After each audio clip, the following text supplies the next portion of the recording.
while, of course, heading to the summit earlier. He has added that both sides are interested in renewing engagement over North Korea's nuclear program.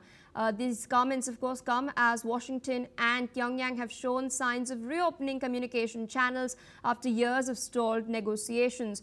Meanwhile, officials in the United States of America are reportedly discussing logistics for a possible meeting, including security arrangements and the diplomatic agenda as well. The focus is expected to be on denuclearization and regional stability, with the meeting likely to take place after the summit as well. The last face-to-face encounter, remember, between Donald Trump and Kim Jong-un was back in June 2019 at the demilitarized zone point, which was aimed at easing tensions in the Korean Peninsula. Trump, remember, had briefly crossed into North Korean territory during that particular meeting. Negotiations have since struggled to make substantial progress, with Pyongyang reiterating demands for sanctions relief, while the United States has continued to press for nuclear concessions. Still with me on the broadcast is Dr. Sanjay Kumar. We do know that denuclearization, the nuclear weapons itself that North Korea has, is a sort of a red line. We've seen attempts, and we've spoken about it in length as well, by the Lee Jae-myung administration extending an olive branch to Kim Jong-un, one that has been constantly rebuffed. What do you think are the chances of such a meeting catalyzing? President Trump, of course, now coming out and once again is expressing his inclination to meeting Kim Jong-un.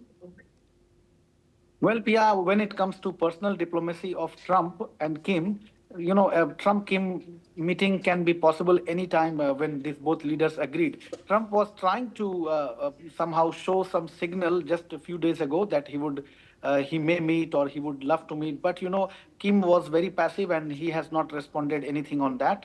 Instead, you know, their foreign ministry representative, foreign minister Choi Sun-hee, she visited Russia also. So things are not in that direction right now, and it is highly likely because of this denuclearization policy of North Korea. They really don't want to even talk about that.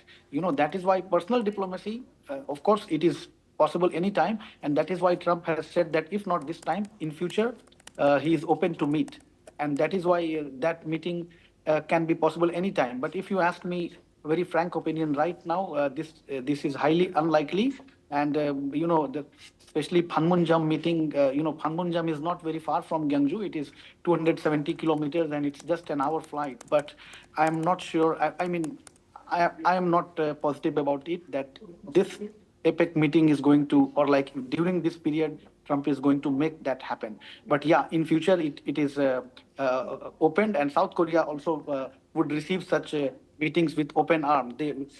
People here are very, very positive to see any kind of engagement, and South Korean government also wants to live under peaceful coexistence kind of policy through dialogue, and they are ready to ignore some of the things being done by North Korea. But unfortunately, you know, just North Korea has fired some missile, which is not very uncommon for the global world.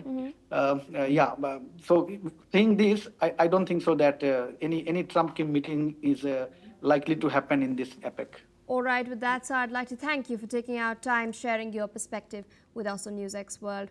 More news coming in. We're now learning that North Korea has test-fired multiple cruise missiles off its western coast just hours before US President Donald Trump arrived in South Korea. North Korean state media reported that the sea-to-surface missiles were launched from the Yellow Sea yesterday, and they flew for about 2 hours.